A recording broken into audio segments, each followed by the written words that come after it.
The Occupy movement is using the same kind of organizing tactics that is based on use of new media that were used in the successful efforts in Tunisia and Egypt. We definitely see a similarity in the organizing strategies, which is really interesting. New media would bring about a different way of doing revolution. Mark Poster at UC Irvine proposed this probably 10 years ago.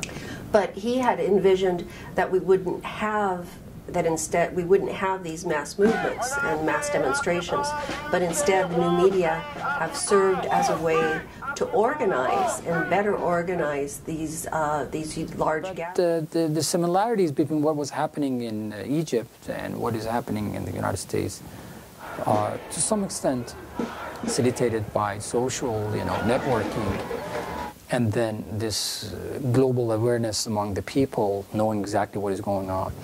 All of this, there's a similarity in all of this. I was in Egypt last week. A young man asked me, do they respect what has happened in Egypt? Do they have respect for us? I said, of course they do, and they appreciate it. Well, I think that what's interesting is the confrontations that we've begun to see. The fact that authorities have decided that they want to actively disperse these movements. Who are you going to protect? The people are here. The people are right here. And rather than wait for the movement to disperse is in itself an interesting development. It's almost a recognition of the value that the movement might have, of the potential that it has. And if you think of the reaction that people have had to the pepper spraying at UC Davis, that tends to take the movement to another level and to create some polarization that perhaps wasn't felt before. That the police have been willing to take actions against the protesters in the United States, because of course the key to what happened in Egypt was that the Egyptian army ultimately refused to fire on the protesters. They do not identify with the protesters. They still see it as their job to follow directions, if that means clearing protesters out. You're doing the same thing the Nazis did. You're just following orders. I understand.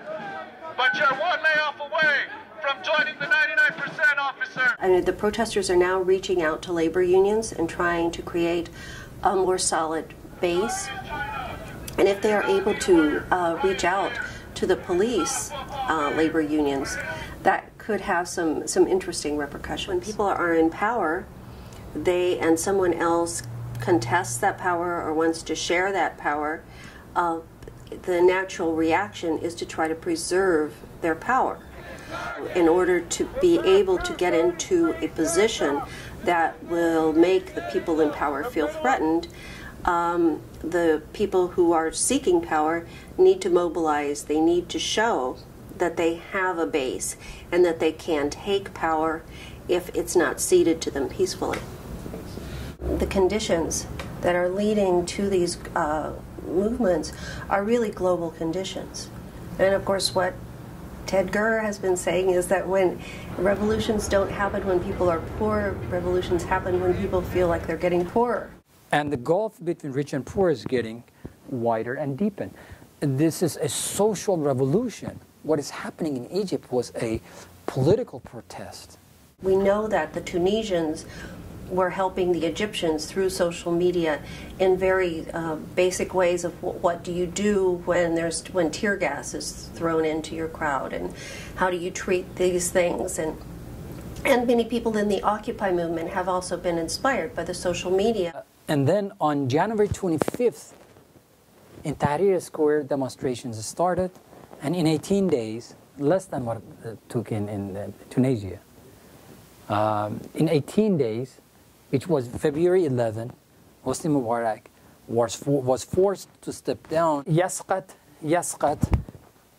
hukmul askar. Down with military rule. So there is a strong resentment about the military. When I was in Egypt, in less than 7 days, 40 people died. Look, you cannot compare the social protest, the nature of social protest here with their counterparts in Egypt or, say, in Libya and other countries. Those protests were against establishment.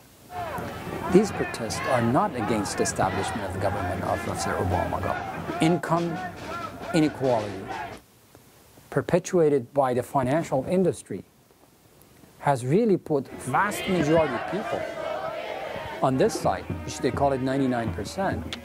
And the 1% of the country is actually benefiting and ripping off the fruits of the globalization. The nature of the protests are different, but protests are protests.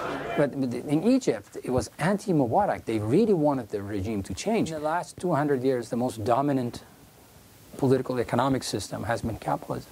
Now we are reaching a point that the whole system that we call global capitalism has met with tremendous resistance. Global capitalism has created a situation in which you do have losers and winners. It just happens that the winners are few and losers are many. Global capitalism has come to a wall of resistance, and it is a resistance not from some kind of capitalism or anti-colonialism. It's coming from within. And so the world that we are facing is just a world of global capitalism. I don't know what the solution for that is. And nobody knows what will happen. Whether this protests or social revolutions will go away, I don't know. Whether they stay put, whether they will have a major impact on the next presidential elections, it's hard to say.